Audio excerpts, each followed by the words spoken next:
Stavba bola investične projektovo pripravená v roku 2007 a následne stavebné povolenie právoplatné tiež v tomto roku 2007. V samotnej investičnej výstavbe začíname až teraz, nakoľko v predchádzajúcich rokoch sa nenašli finančné prostriedky na realizáciu tejto stavby. Takže dnes môžeme povedať, že akcia je zdrojom financovaná zo zdrojov operačného programu Doprava.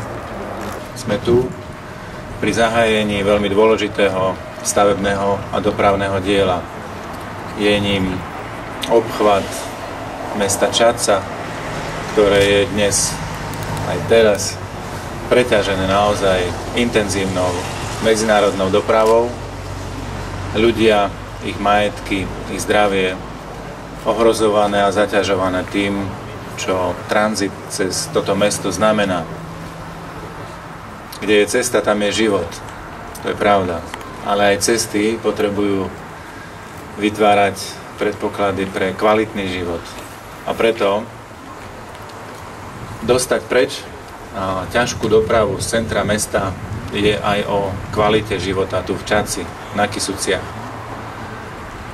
Som presvedčený, že súťaž, na základe ktorej Alpine Slovakia sa stáva partnerom a zhotoviteľom tohto dôležitého diela, ktoré bude v gestii Slovenskej správy ciest, je veľmi dobrou správou aj pre Čadcu, aj pre Slovensko. 13 serióznych firiem sa uchádzalo o túto prácu. Vyhral ten, ktorý dal najlepšiu ponuku. Rozdiel je oproti predpokladaným 13,7 miliónov eur. Necelých 7 výrazný a hovorí o tom, že sa na Slovensku dá stavať lacnejšie než predtým a dokonca aj rýchlejšie.